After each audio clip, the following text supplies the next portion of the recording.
The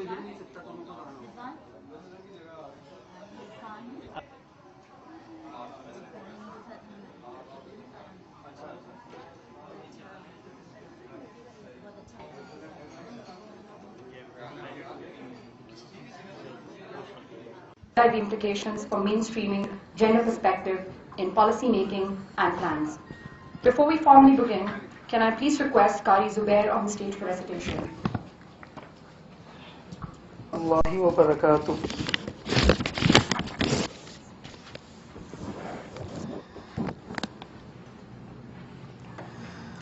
أعوذ بالله من الشيطان الرجيم. بسم الله الرحمن الرحيم. الرحمن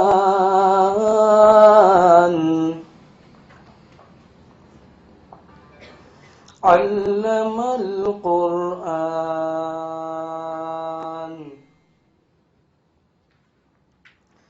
خلق الإنسان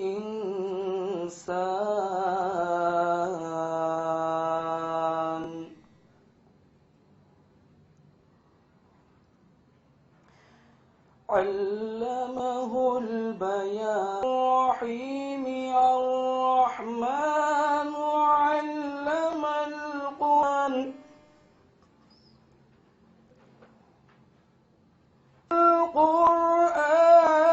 خلق الإنسان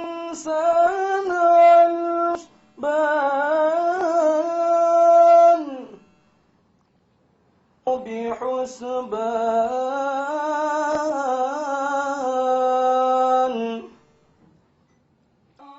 رفعها ورفع الميزان ألا تطغى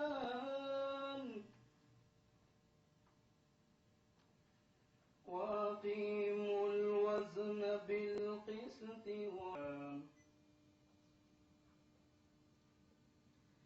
فيها فاكهة. I want to introduce them and welcome them on the stage.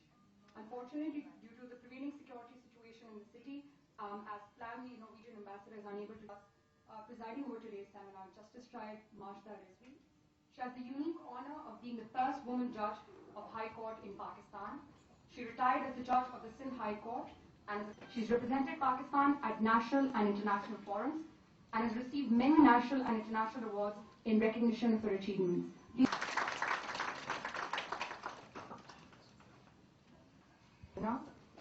I also want to welcome Mr. Rafiq Akhund, who is a member of the SPDC's Board of Directors, who served as Secretary Finance, the Government of Pakistan. In addition, Mr. Akhund has previously been Pakistan's University of Karachi and a former director, Center of Excellence for Women's Studies.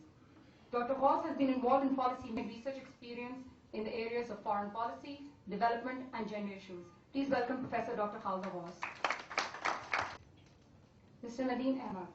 He's a principal economist at SPDC and has worked on a number of research assignments in community development, urban planning, and decentralization. And he's also one of the lead contributors to one of the researches that we are launching today, over 10 years, in the areas of international trade, labor economics, and gender. And she's also one of the lead contributors to the research. Thank you all, to all members of our panel for joining us this afternoon.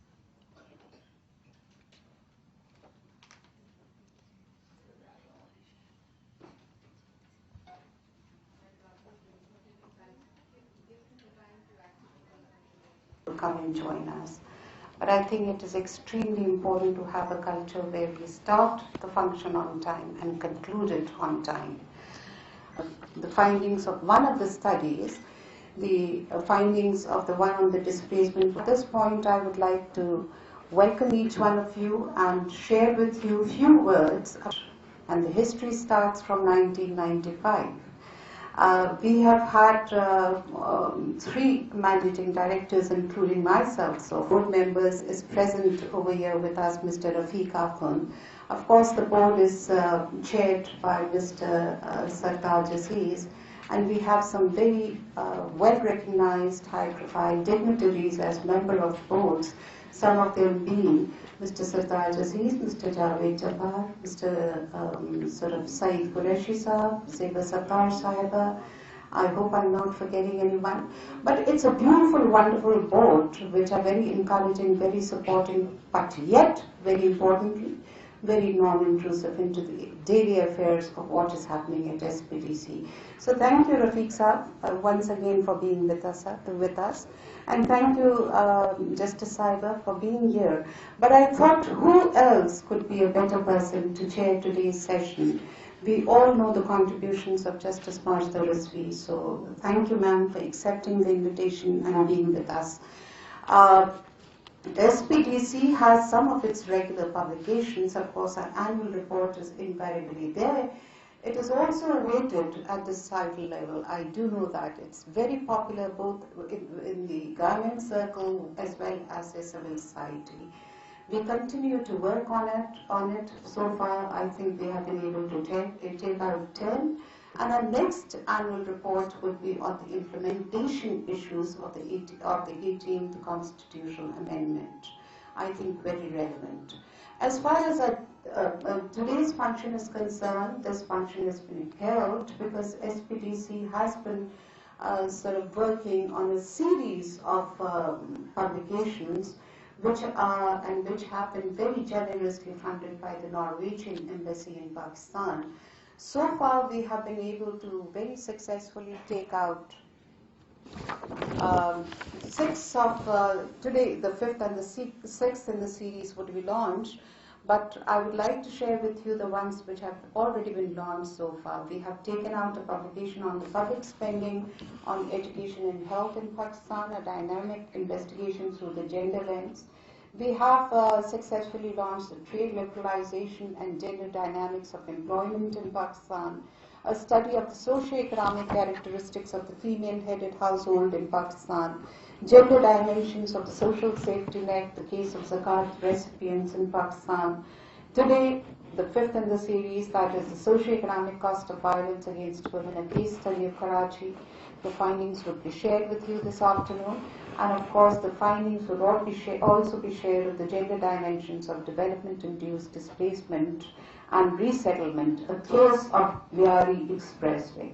So these two are the studies. That doesn't mean that we are going to overburden you with a presentation of 50 minutes on each of the two studies.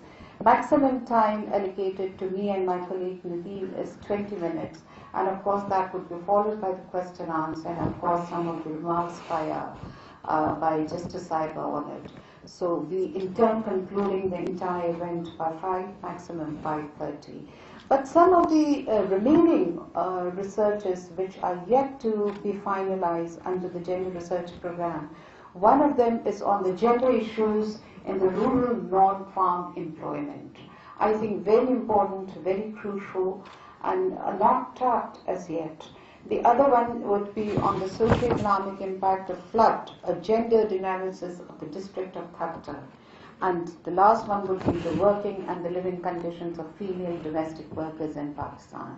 After the completion of the remaining 3, we would successfully be completing this particular gender research program, which is so very generously funded by the Royal Norwegian Embassy in Pakistan. The ambassador was supposed to be with us, as my colleague Rabia just told you, but because of the 4 strikes in 1 week last week, I think it was very, very difficult for her to come to Karachi. Otherwise, the Norwegians have always made the presence and have always been there with us on the launches of our various publications.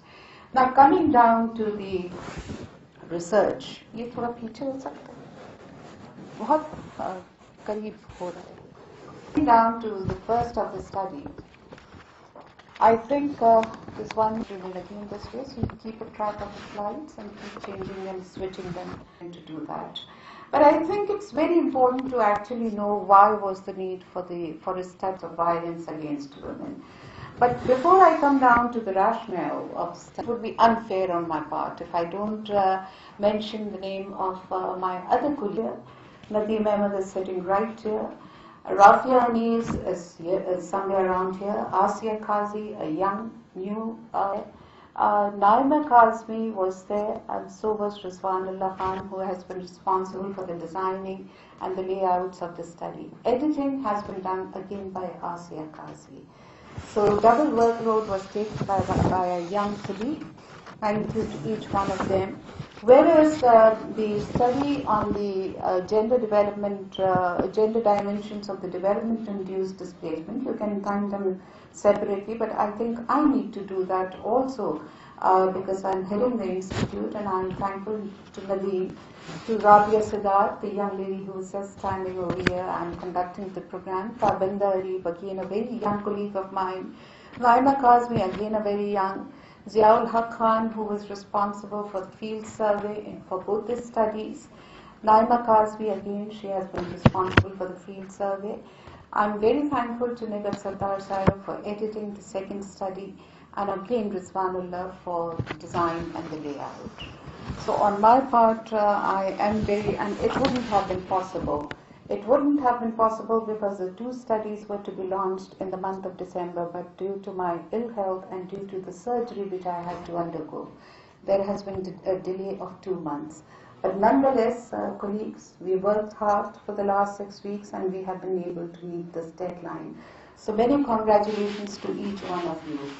Now my 20 minutes starts, so please do not stop me before that, Rabia. Topical thing, it's a very in thing, but rightly so, because it is so rampant and the effects of it is so very brutal, so it's high time we start focusing on it.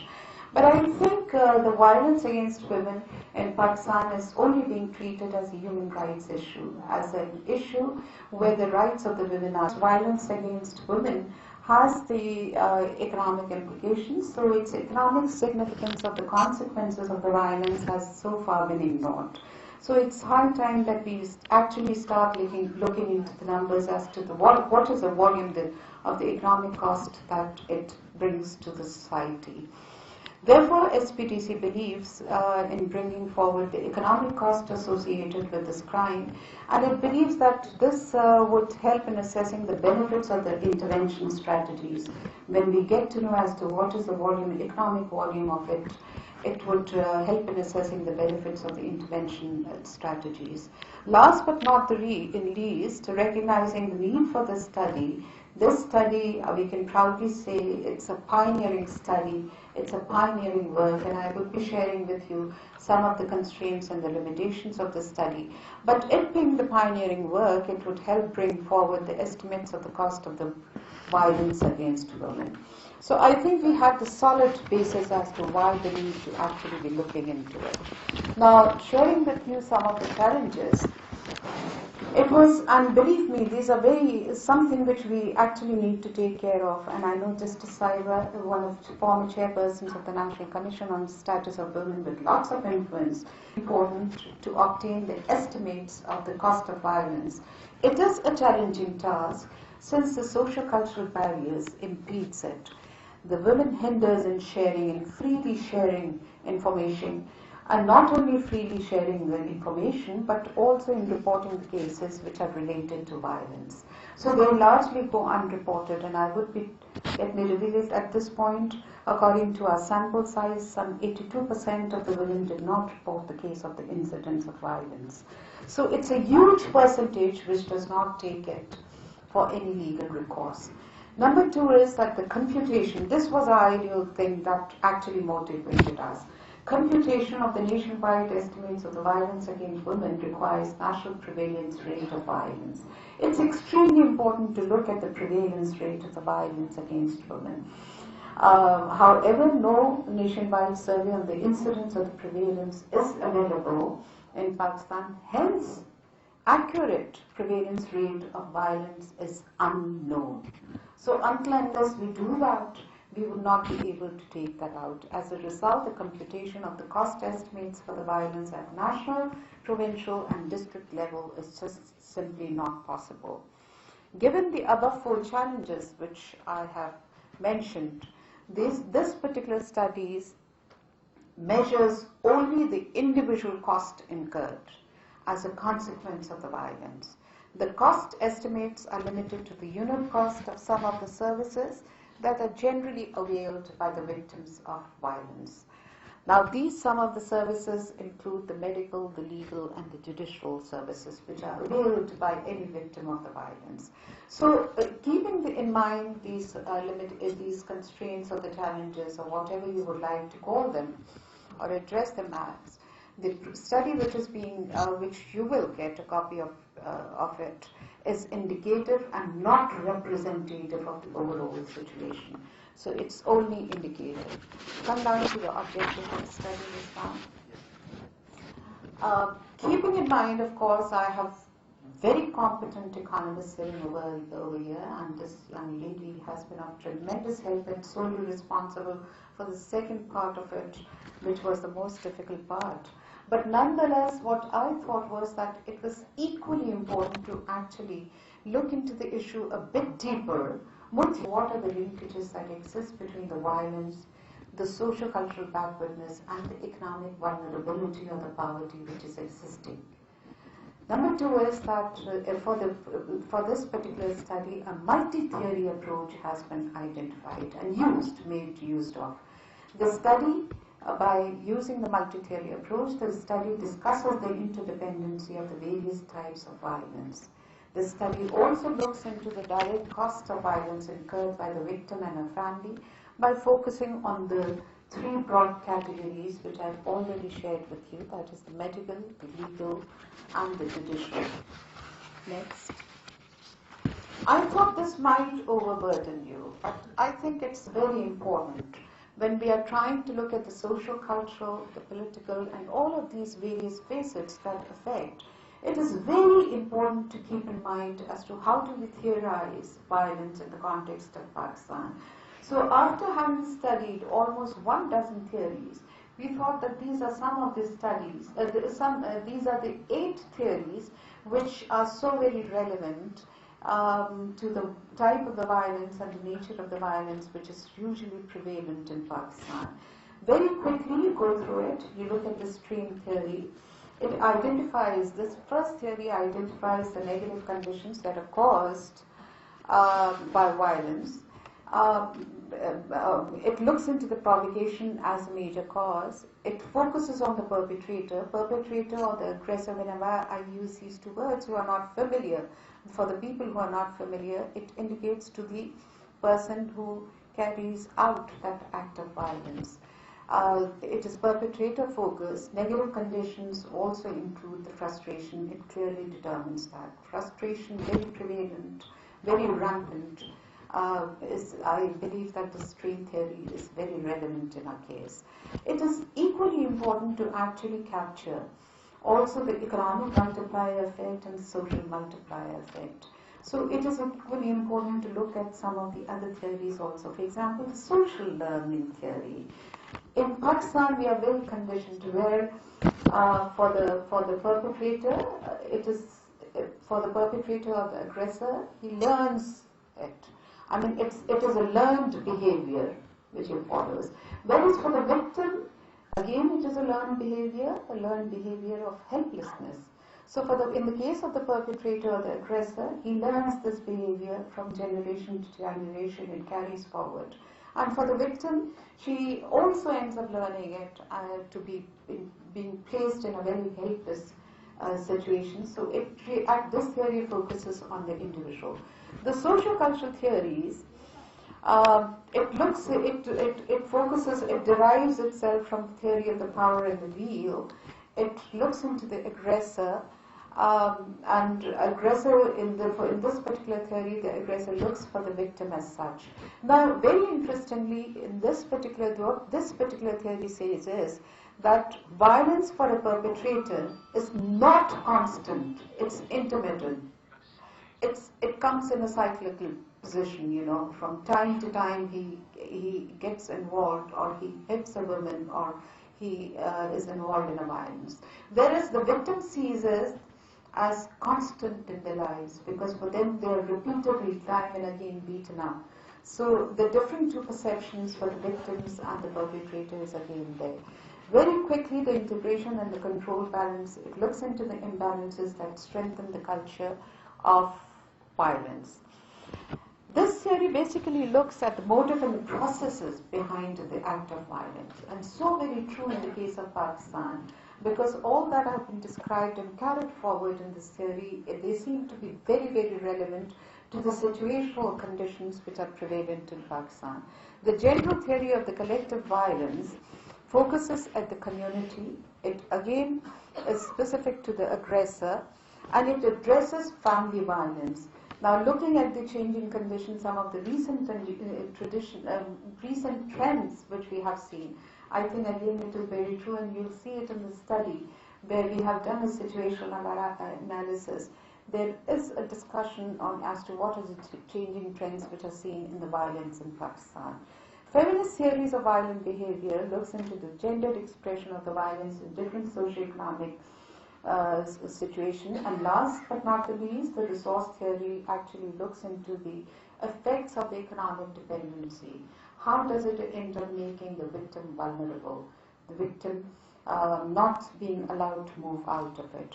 So it is victim effect specific, and it looks into the effect of economic dependency. Before I move on to the next slide, I think it's very important to look at this last line, the social shift, because all of us are very familiar with the change. The social tipping points are very, very visible in the case of the Pakistan.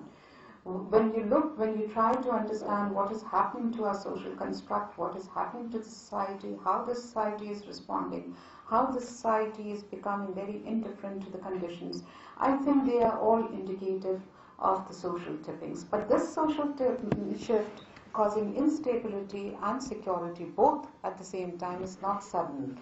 It has been a cause of gradual but yet long-term change in socio-economic political spheres, as well as the behavior, socio-economic political behaviors of the individuals which are there. So it's very important to look at the situations, the changing trends in the context of the changing sort of hardcore realities that are there confronted by the Pakistani society at this particular point. Look at the women-specific legislations. Credit goes to all the wonderful Shagufta Ali Zaisaba is sitting in front of me, Nafis is there, a host of other, Dr. Masoom Afro. All of you people have been behind as to how do we come up with it. And we are of the opinion, there are no two opinions, but good legislations can prevent a situation and address the concerns which are there. But I think time and again it has been proven in the case of Pakistan that legislations alone are not sufficient in actually either arresting the situation or eliminating it. So therefore, in spite of, I've just picked up, there's a whole chapter discussing the women-specific legislations over there in the study, but I've just brought forward these particular bills or whatever acts which are there and which have come out during the recent years as such. But I think it's very important to remember that the combating strategies, other than criminalizing the violence, it is very, very crucial that it needs to focus on its prevention as well. And it is very equally important is that it addresses overall issues of women empowerment in totality. Presently, or even in the recent past, according to me, this is my personal view, women empowerment has been more or less equated with economic empowerment alone. So it is very important to look at the issues of the overall empowerment of women. At the same time, after having gone through it, I think it is also important to extend the all possible support for support and protection to the victim. So when I use the word support and protection, it is for the victim that needs to be extended to the victim of violence needs to be given that kind of a shelter. At the same time, the rehabilitation of the survivor. It's not only the availability of the accommodation if she's thrown out by her in-laws or by her own parents, but I think rehabilitation also needs to be seen in the broader context. A victim of the violence faces intense trauma, the psychological setback. You need to rehabilitate her, reintegrate her to make her become a useful citizen of the society. So rehabilitation of the survivor, where the accommodation is provided, but also rehabilitation and reintegration, where she is made, instead of re-sympathizing with her all the time and providing her the financial assistance, she needs to be reintegrated into social activity as such. Move on to the next slide. Now, this slide, very importantly, gives you some of the characteristics of the respondents that faced victims, that faced violence as such. Respondents, of course, are for us. The respondents were the ones who have faced the victims. Of the total, I'm not going to read all these percentages over here, but look at the data. It's very, very alarming. It tells you so much about it. Look at the total victims covered in this sample size. The first one will tell you that the 40% belong to the age group of 19 to 29 years. Predominantly, which is 40% is a very huge percentage of it, which means that the young girls face more violence as such. But equally alarming it is, you will see that 50 years above also, though a very small percentage of age, but nonetheless they also, which also implies that we assume, given in our situation, you don't assume a 50-year-old woman to be single like me. I'm a rare case. But you assume that a 50-year-old woman to have grown-up children. So it also implies that the women who have the grown-up children, they also do confront the violence. So, but nonetheless, the next category is where 22% fall between 40 and 49 years of age, middle age. So it is the young and the middle-aged women which predominantly face that situation. But I think one needs to keep in mind, because I don't know whether is this because of the electronic media or the print media, but these days, every day we get to hear. So this also tells us something. Remember that this study is Karachi specific. It is very important to do a comparative analysis of the type of the violences and its increase or decrease across all the 4 provinces as such. So, but this being the pioneer, probably it would be taken forward and built into a national study also. The second point, where it says that the 38% of the respondents were illiterate. I need to focus on this. You can read the numbers or yourself, the rest of the percentages yourself. But this 38% illiterates indicates, it implies that predominantly illiteracy makes a woman very, very vulnerable. Because she's illiterate, she will not be able to get economic opportunities, so poverty continues to be there in case of such. These are low-income group women that were largely approached, so the element of economic dependency is definitely there. And with the lack of, with no literacy existing at that level, which means a definite lack of knowledge about the existing laws and the avenues. So see how the situation compounds. It exposes them to exploitation and vulnerability. Because this is one word, that illiteracy is there. But look at the various sort of issues that it leads into. So that makes it very, very difficult. Then the third point is where 46% were not economically active. Again, it indicates one is economic dependency. But I think it's very important to understand. And I think I take myself to be a very balanced person, not going to any one of the 2 extremes. But I think it also clearly indicates that how entrenched is the command and obedience structures in our society, where even in 2012, the women largely are not economically self-sufficient. They're not involved in the economic activity. So the command and obedience structure continue to prevail, prevent, marginalize them, and not only marginalize them, it makes them subservient. So the element of submissiveness against the perpetrator comes to play its role. 64% belong to the poor class, again, with 22% from the lower middle class, 8% from the middle class. Some of the middle class also was approached, the ones who were educated. But ladies and gentlemen, you would be surprised, the ones who were educated, they were not willing to open up on the nature, on the type of the victims. So they were So again, you know, how Izzat is seen, construed to Bhairatna, how it works in a society that needs to be looked into. So the most of the respondents, the ones who opened up and who were tapped, were the ones who came from the lower class as such.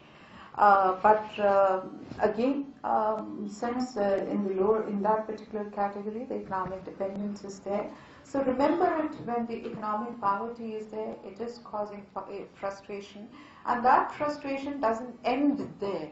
That frustration then causes aggression.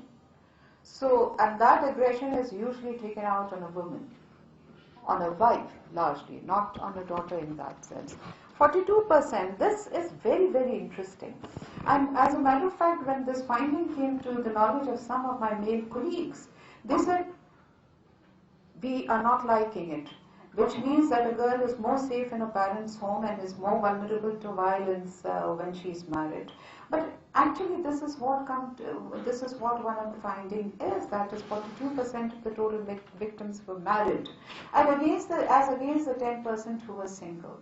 So it ends up showing that a woman is more exposed to violence, or violence being carried out by either a husband-in-law or whatever, and she is comparatively more safer in her parents' house as such. Nature of the type of violence. Now, if I read the first line, physical abuse is the most frequent form of violence, followed by verbal abuse and the economic financial abuse. When I say the physical abuse, which is 37.4%, the total responses were 163. Is that true? Yes, the percentage of 163 responses. It is 37.4, but physical abuse also tells, physical abuse indicates where slapping is done, woman is hit by the stick, she is often kept hungry, starved. So there are various ways of doing it, whereas verbal abuse is taken to be the norm amongst those low-income groups. So it's a routine affair, but when the physical violence is also accompanied by the verbal violence, we need to, as far as the economic and the financial abuse is concerned, which is 13.5%, in this particular category, what happens is that either the money is taken away or the victim is not given the money to manage or run the house. So that is how a woman is tortured. She is coercion, or the coercive environment created around her, so that she may give in to whatever demands are being there, or keep herself as the subservient position as such. Forced marriage was true in the case of both the low-income group, that is poor class, and the middle class as such, and which is of course a small percentage, 3.1, but the interesting thing is that it was relevant in the case of both. That is the middle class families, the females, young girls belonging to middle class families, as far as poor families both face it. Now looking at the causes of the incident, what causes it? Look at that drastic thing. Aggressive nature of the perpetrator, particularly husband. How much? 24%. That aggressive nature may be an outcome of that aggressor had learned this behavior from his father, from his forefathers, from the family members as such.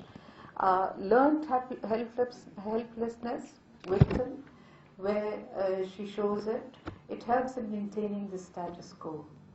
So on the one side the status quo is concerned, on the other side the aggression is there, the aggressive nature is there, and this I've already mentioned, that aggression may be a cause of frustration, it may be a cause of anger, it may be because of the poverty, it may be because of frequent power breakdowns, it may be because of the non-availability of water, it may be because of the inflation which is there. There are so many factors which are affecting the men.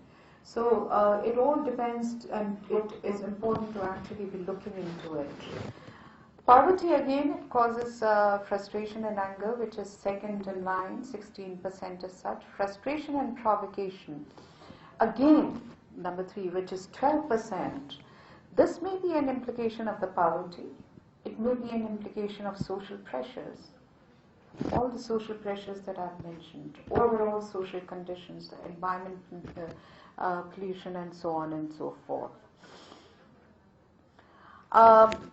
Two things which I would like to mention in this slide is the poor parenting practices, because I was thinking about it, that the way that we have, the words that we have used, how would I explain it, and the suspicious nature.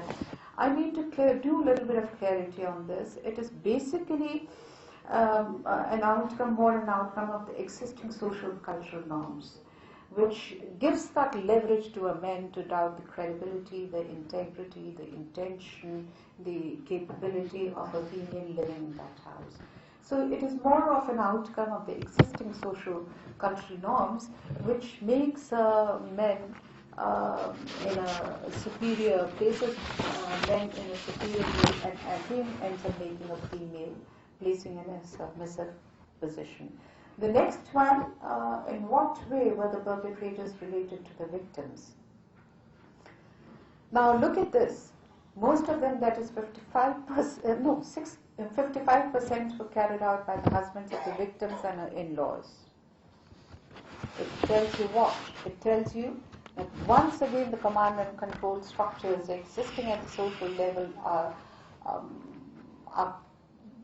playing havoc with the lives of the females as such. It also tells you that the economic power is largely invested in the men. So men being the authority over there, the guardian, the family head, is placed in once again at a advanced position. So it is there. So 55% is there carried out by the husbands, followed by the recent trend. I think we need to look into this. 6%. It's a very 6% is there, but I think it's very important to know that. Why do I say that? Because look at the changing trends which are there. These are very, very alarming trends of violence against women. The reporting, the kind and type of reporting which is taking place every day is definitely indicative of the social crisis which is there, which is having its front on and for the women as such. Whereas, again, only 4% are resorted, for only 4%, in the case of only 4%, parents resort to violence as such. So again, it's the marriage. I don't know why women are so very fond of getting married, but nonetheless it places them in a more vulnerable position as such. Coming down to the type of injuries, the most common type of injury that occurs due to physical abuse is sprains and bruises. Sprains and bruises is 33%, followed by the head injury, which is 19%, and cuts is there. Interestingly, acute poisoning is about 8%, but acute poisoning is the suicide attempt made by the victim. She tries to end her life. So that needs to be addressed again, so that the victim may not resort to it. I would be coming to it as to what are the avenues, what are the measures that needs to be taken to actually be addressing such a situation. Coming down to the estimated unit cost, the major cost is borne by the victim and her family, as is clearly evident, to access justice, followed by the cost borne for the police services, and the medical cost was the lowest comparatively. Now, one thing which I would like to say is, at this point, is that a finding was that the women who either ended up having an access to the non-governmental organization or were in the shelter homes, they made access of these services. And the individuals, largely the victims who did not access the shelter homes in the end use, did not in that way. And even the ones who did made an access in the individual capacity, she ended up paying more as against the one who approached for these services via the shelter homes and the non-governmental organization. The other interesting thing is, when you look at the police costs, it consists of the hidden